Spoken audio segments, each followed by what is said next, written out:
Кейде фантастикалык алып батырлар тууралуу кино көргөндө адам агзасынын жасырын күчкө ээ болотунун унутуп кетебиз. Кабыл алыңыз, адам боюндагы 6 жасырын күч. Курметтүү достор, бул сиздерде де болушу абден мүмкүн. Адам баласында өтө эрекче күч бар. Таң калмаңыз, бул күч сиздерде де болот. Айта кетсек, адам баласы кадимки көлүктү оп-оңой көтөрө алат экен. Бирок бул касиет тек төтенчө жагдайда болгондо гана болот экен. Ол кезде адамдын канына көп мөлчөрдө адреналин косулат. Ал эмне 10-дон аса окуялар бар. Ягни көлүк авариясы кезинде өз жакындарын куткаруу үчүн көлүктү оңой көтөргөндөрү тууралуу. Не себепти жай кезде олай болмайды? Себеби кадимки кезде бул күчтү биздин мыйымыз токтотот экен.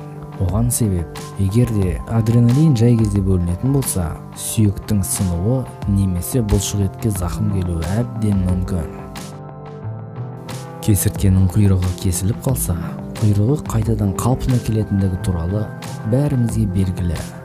Жаракаттанса немесе закымданса, кайта ордуна келе алатын адамда бир нече мүчө бар. Мисалга, сүйөк менен тери.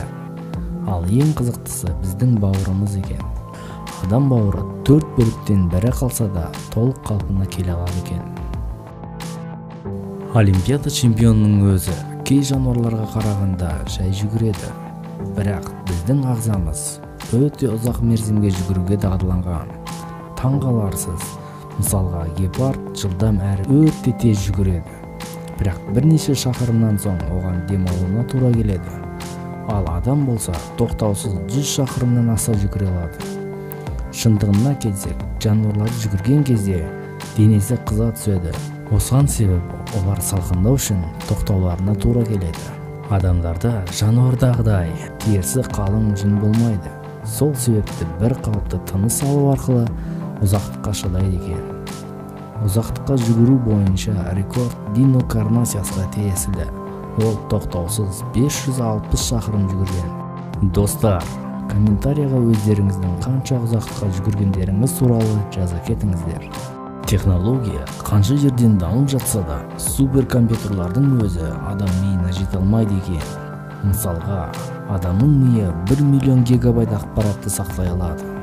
Яғни адамның миы 25 000 iPhone 5 немесе бірнеше компьютерлардың ақпаратын сақтай алады. Ғалымдар компьютер мен адамды салыстыру үшін бірнеше эксперимент жасаған. Ең мықты деген компьютердің өзі адам миында болатын 1 секундтық ақпаратты 40 минут бойы өңдеген. Австралиялық ғалымдардың пікірінше, адамның тістеу қабілеті гориллаға қарағанда 50%-ға күшті екен. Оған себеп адамның тісінің тереңде мықтап орналасуы және эмальдың күшті болуы. Тағы бір айта кететін жайт, адамда тағы бір қасиет бар. Ол ой. Ойламайтын адам жоқ шығар. Бірақ сол ой көзді ашып жұмғанша болады. Өтте жылдам. Кей ғалымдар адам ойын жарық жылдамдығынан да жылдам дейді. Я достар, бұл адам бойындағы 6 қасиет. Достар, одан да қызық әрі таңғаларлық видео көргілеріңіз келсе, каналға жазылып, лайк басайық. Және де комментарий жазуды ұмытпайық.